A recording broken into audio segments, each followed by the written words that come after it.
Next up is a question from Charlie. If I am picking stocks in my individual brokerage and Roth IRA accounts, at what point should I take profits? I have some positions up 80% in a very short period of time.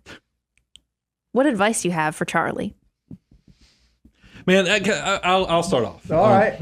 I think sometimes, because Charlie, I'd be curious to know where you are in the financial order of operations. I hope that you've, because this is the reason we talk about index funds and not outsmarting yourself, because the most important part when you get around step 5 of the financial order of operations is how much are you saving, not what you're saving into. Mm-hmm. And here's why, before you question, because look, a lot of you are going to say, man, I'm making good money, because he says in the short term he's up 80% on some of this stuff. This is the dilemma of stock investing, is because every one of the no-brainers I've ever landed, I typically sold out of them by the time they were up 200 to 300%. Whereas if I'd have stayed the course in them, I'd have made 1,000%. And then after I sold them, after they made like 200 or 300%, I'm mad at myself, and I'm still mad at myself for it. And I'm just telling you, you're wasting a lot of calories, a lot of your mental horsepower on something that might be great, because you're 80. I'd be curious to know what as a dollar amount, 80%. I mean, is that $1,000, $2,000? Because I would think over the long term, I would try to figure out how can you max out your Roth IRA and an index fund that you focus on. Now that I've gotten the Roth, how do I get to my retirement? Because now you're not trying to figure out, do I buy, do I sell? Because it just cut. Because even if you hold this holding and it makes 1,000% for you, you still go every day. It's now your focus is going to be on, man, when do I get out of this thing? Because now I've got more of my financial life tied into this one, egg. All my eggs are in this one basket. I've really got myself connected to this thing. It's just so much drama when I don't think it needs to be that way. I'd rather you be a stock picker after you've set up all the other steps of the financial order of operations. And this is kind of like one of those step 8 type things where it's just fun to play around with from an emotional standpoint. Get your foundation first. Does that sound too much like old man on the front porch with that? Yeah, for sure. But you're right. This is the time when you're the right old man on the front porch. Okay. Because here's what kind of made my the hair on my arm stand up a little bit. If you're going to be a stock picker, and that's the method you choose to go, it's really hard because you've already figured out you got to get 2 things really, really right. I got to buy at the right time, and I got to sell at the right time. And every time I sell at the right time, I got to go then decide what else I'm going to buy, and I got to buy that thing at the right time and sell at the right time. So it's a really hard proposition.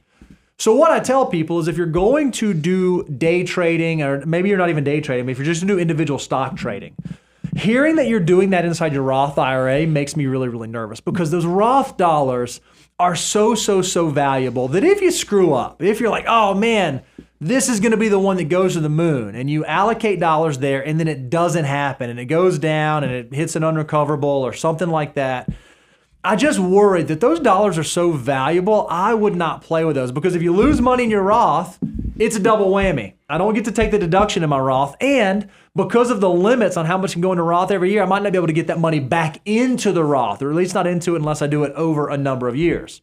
So if you're going to be trading individual stocks, I'd say, okay, do that, but maybe keep it isolated to your brokerage account. At least then you can take advantage of losses and you can do that sort of thing. As for the when to take profits question, because you say now you have a position up at 80%, I love how you framed it at the dollar value matters.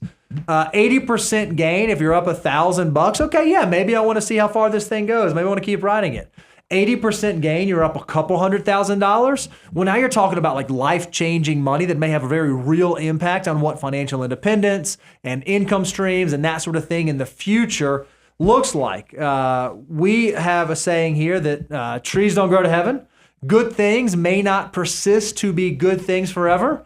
One in the hand is worth 2 in the bush. I mean, I can throw out all these different cliche sayings, but there's some truth in that. So if you've made a lot of really good money and you have some stocks that are up 80%, I'm not saying that you ought to sell them all immediately, but I would be thinking through if this is more than 5, or if this individual holding is more than 5 to 10% of my total portfolio value, even if I don't know exactly when I'm going to exit, I should have an exit strategy. Perhaps that's reverse dollar cost averaging. Perhaps that's putting in some sort of limit orders. Perhaps that's fill in the blank for the thing, but I would at least have in my mind, okay, how am I going to begin to divest out of this position so I'm not one of those people that watch this thing run up, make me 80%, and then I watch it run back down, wait for the recovery, and I'm just sitting there and I lost all that potential value that could have been there. I would, good news, because I didn't realize it was in the Roth account. So the good news. He said he was trading in his brokerage and his Roth. Okay, on the Roth assets, you can trade it today, and then immediately buy into like a total market index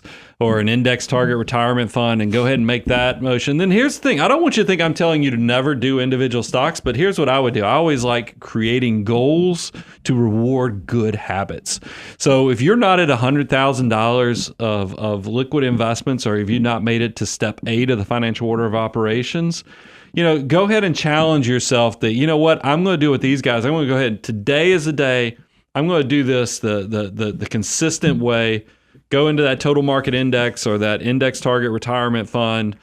Get out of all the reindeer games, but you'll reward yourself when you get to step 8 of the financial order of operations, or a few $100,000 that you can go allocate, $10, $15, $20,000 to go play and goof off with.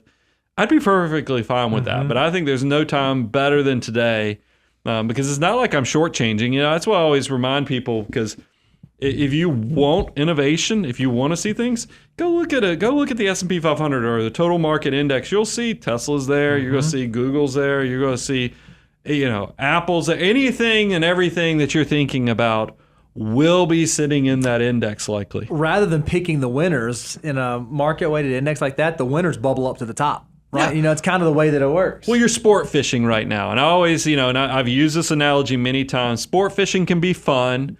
Because you get to go tell your friends, man, I caught a 16-pounder today, and you get to do the whole fish hands and everything else.